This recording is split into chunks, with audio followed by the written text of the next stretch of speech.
Sobre un fondo blanco aparecen los logos de Fundación Mujeres sobre Ruedas por la Equidad y la Inclusión, el Fondo Lunaria Mujer, Canal Cultura y Gente Rara Producciones. Les habla Sadi Carreazo y les doy la bienvenida. Se presenta el podcast Cuenta mi verdad cuenta. A continuación se muestran 4 fotografías que evidencian el proceso. En la primera imagen aparece un tejido realizado colectivamente por las participantes en colores café, naranja y blanco. En la segunda imagen aparece un grupo de mujeres diversas en un kiosco mirando fijamente a la cámara. En la tercera imagen aparece una mujer sentada de cabello negro con una blusa de color blanco y en su mano sostiene un dibujo que representa su experiencia con el conflicto armado. Y en la cuarta imagen aparece la representación de un mandala, realizado por las facilitadoras del taller, que contiene varias plantas, lanas de color rojo, café, naranja, azul, blanco y rosado. Y la base, el ojo de buey.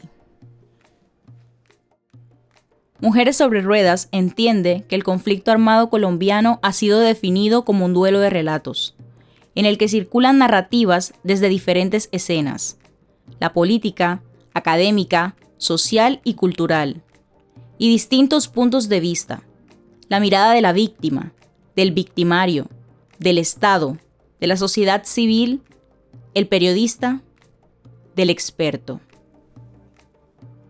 Narrativas que proponen tanto para comprender el conflicto como para intentar dar fin a la violencia. Por ello, en una apuesta por contribuir a esto de finiquitar la violencia, a intentos de no repetición y en lo posible, de reparación, presentamos una serie de relatos de mujeres víctimas del conflicto que viven con algún tipo de discapacidad, en los territorios de El Guamo, San Juan, San Jacinto y el Carmen de Bolívar, en la subregión Montes de María.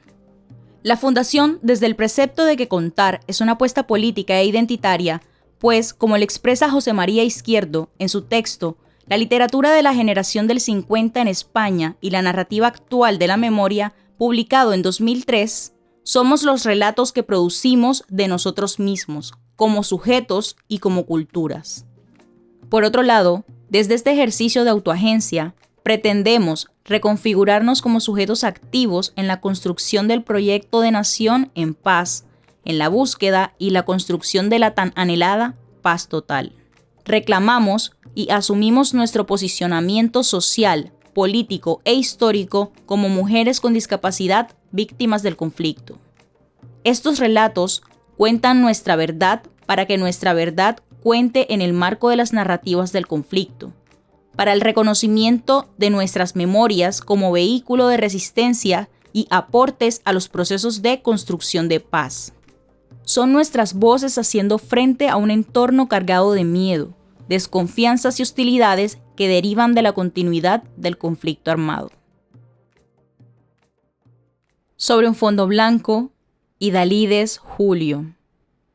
Aparece una mujer negra sentada en la terraza de su casa con un suéter rosado y blanco. Mi nombre es Idalides del Carmen Julio Sierra. Soy miembro de la Fundación Sueños, Camino y Esperanza, de mi hermana Mare Julio.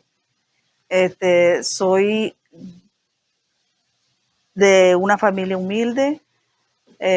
Soy el número de 9 hermanos. Yo soy la última entre las mujeres.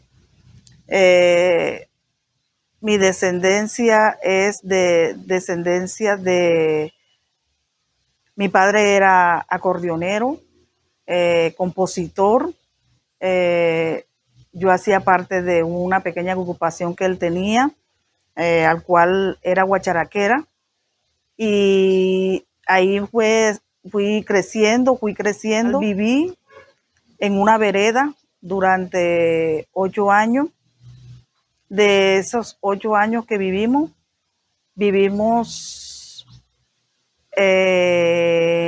cuando era el conflicto armado, donde hubo violencia, y de ahí nos desplazamos somos desplazados y la vereda se llama Cristobón Playa. Sí, pertenece a San Cayetano, San Juan. ¿Cómo fue su vivencia del conflicto? El desplazamiento fue porque un señor como que tenía contacto como que con la guerrilla, algo así, es lo que dicen, es lo que comentan.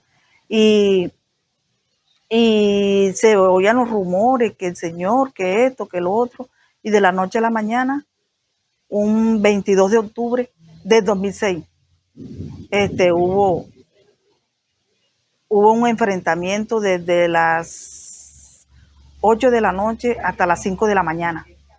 Entonces ya a los 3 días las autoridades nos mandaron a decir que teníamos que desocupar la vereda. Y todos salimos, todo. Entonces ya nos ubicaron aquí vive mi suegro, mi suegra, los papás de mi esposo, papá de mis 2 hijos últimos. Y entonces ya fuimos a la personería, dimos la declaración, esto, lo otro, y de ahí no, en la base de datos ya aparecíamos como desplazados. Y desde ese entonces somos desplazados. Uy, mucho miedo, mami. Mucho miedo porque mis niñitos estaban pequeños. Mi hijita tenía como más o menos como 6 años y mi pequeño, el bebé, que hoy en día tiene 21 años, tenía 5, porque ellos se llevan 2 años. Y ellos no tenían conocimiento de eso, pero uno sí, ya, y uno temía era por ellos, ya. Pero eso fue tremendo. Tú sabes lo que es escuchar tiros desde las 8 de la noche hasta las 5 de la mañana, sin parar, encerrados en la casa, man. Sí, y eso nada más, uno no se atrevía a nada. Y al día siguiente, a las 5 de la mañana, se acabó, se quedó el mundo silencio, y ya a las 7 de la mañana encima la gente empezó, hay un muerto, hay un muerto, hay un muerto. Sobre un fondo blanco, Nellis Alvis. Aparece una mujer sentada con un bastón y un suéter color azul. Bueno, mi nombre es Nellis Alvis Torres y soy de Cáceres, Antioquia. Hace 2 años ya casi estoy acá en el Carmen de Bolívar.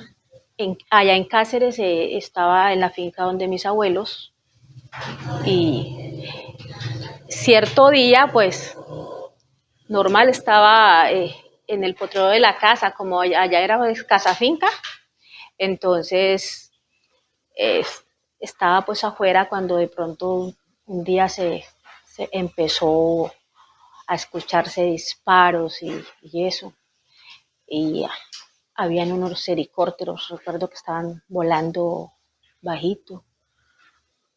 Bueno, nosotros como niños, cuando eso yo estaba muy joven, con otros primitos estábamos afuera y escuchando ese ruido y todo eso, salimos corriendo para la casa.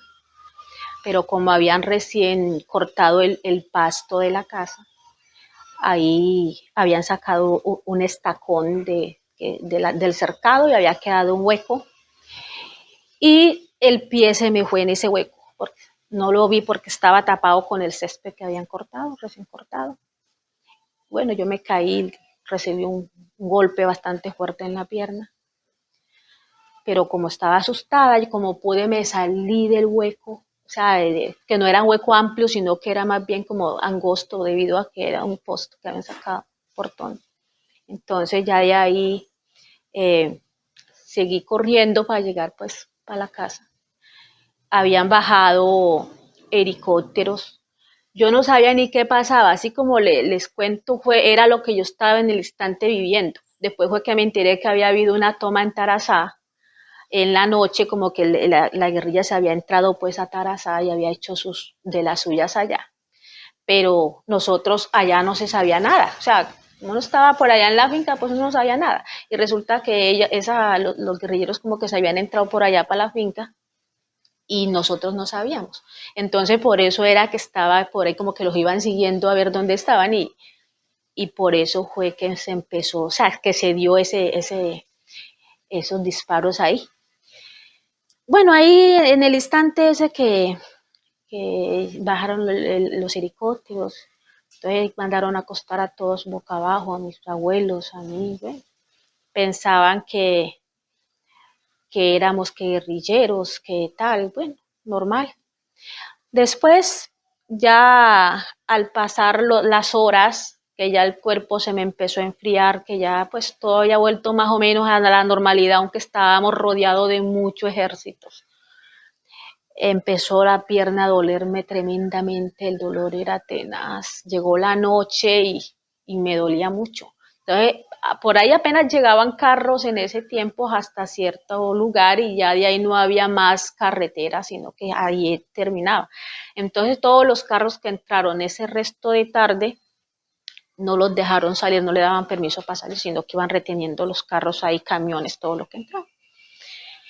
Y bueno, esa noche fue tenaz, esa noche fue muy dolorosa para mí. Al otro día ellos se dieron cuenta que yo estaba quejándome de la pierna y veían la abuela pues allá haciéndome cosas para la pierna. Entonces me hicieron levantar el vestido, pues era que yo tenía un balazo, que seguramente yo era una guerrillera, que no sé qué, y que por andar de pronto de huida de ellos era que me había caído. Bueno, todas esas bobadas de que pensaban pues que yo digo bobadas, ¿cierto? Pero para ellos me imagino que tendrían sus razones. En todo caso, que esa noche era una noche más, que ya eran 2 noches que pasaba del día y la noche, yo ya con fiebre y mal, esa noche fue tenaz, tenaz, yo no supe, la verdad, yo entré en una fiebre bastante alta debido al golpe que me pegué en la pierna, sufrió el hueso una averiación, no se me fracturó, pero sí se averió en varias partes. Y la sangre que quedó coagulada interna me produjo una infección que, según los médicos, no tenía cura, llamada osteomielitis crónica. Sobre un fondo blanco, Keila Andrea Porras. Mi nombre es Keila Andrea Rivero Porras, soy ama de casa, también campesina, soy víctima del conflicto armado, pertenezco a la comunidad LGBTIQ+, hago parte de la asociación Arcoíris, soy vicepresidenta de la asociación, tengo una niña, vivo hace 3 años nuevamente aquí en San Jacinto Bolívar y hago parte de la red departamental de mujeres de Sucre y Bolívar, víctimas del conflicto armado. Sobre un fondo blanco, ¿cómo fue tu vivencia del conflicto, Andrea? Cuando mi niñez, una vez que llegaron las autodefensas al territorio donde vivíamos, fue porque agarraron a un hombre y lo ataron a una camioneta y lo arrastraron por todo el camino para que todo el mundo mirara que ellos eran un grupo armado, que tenían que obedecer, que todas las personas tenían que hacer lo que ellos dijeran. Otra fue ya al cabo de unos 3 meses, estábamos en la finca y al frente donde nosotros estábamos había una cacabotera y ahí tenían un hombre amarrado y de ahí le midieron unas ollas hasta que la más apretada le cabieran en la cabeza y después se la jalaron y lo mataron. Después de eso, al cabo de unos 2 años, vivimos el secuestro de mi hermano por parte de las FARC y se lo llevaron, duró 1 año secuestrado, después lo liberaron y al cabo de 3 años lo mataron en el norte de Santander. Hace 3 años también, cuando volví a San Jacinto Bolívar, viví el intento de asesinato por parte de el grupo armado gaitanista, a la autodefensa gaitanistas aquí en San Jacinto por la vía de Las Palmas. Fui a una finca y tuve el intento de asesinato que casi me matan. Y de ahí volví, me fui un tiempo para Cartagena y volví y regresé. Sobre un fondo blanco, Marta Alfaro. Bueno, mi nombre es Marta Cecilia Alfaro Arias, soy madre de familia, tengo 4 hijos, tengo mi esposo, aquí cerca pues también tengo a mi madre, soy madre comunitaria, trabajo hace 30 años como madre comunitaria Y bueno, ¿qué más puedo decir? Trabajo con los niños, me gusta el trabajo que hago y pues tengo una hoja de vida que puede decir la comunidad cómo es para que hablen por mí. Soy sanjacintera neta. ¿Cómo fue tu vivencia del conflicto? Cuando sucedió el conflicto, que eso hace ya largo rato, por ahí unos 27, sí, 27 años, tuve una vivencia bastante, que digamos, fue bastante desastrosa. Pues cuando aconteció, eso fue como en las horas ya de las 7, 8 de la noche, cuando suceden el sonido de los caballos, de las personas gritando, disparos, caían luces de bengala. Eso fue como que algo para mí eso fue desastroso, no encontraba forma de esconder a mis hijos, algunos se metieron debajo de la cama. La niña última pues festejaba cuando sentía el caer de las bengalas porque eso le gustaba y ella hasta aplaudía. Y a mí como madre pues, ¿qué me tocaba? En el momento hacer de tripas corazón y festejar con la hija mía. Pero eso fue algo grande, muy, muy temeroso. En la casa pues el uno llamaba al otro, el otro se escudaba con el otro y pendiente a todo lo que sonaba. Si se caía una tapa del caldero, ya no sonaba la tapa del caldero, sino pues algo que venía de otro lado y que realmente era como que cogiendo.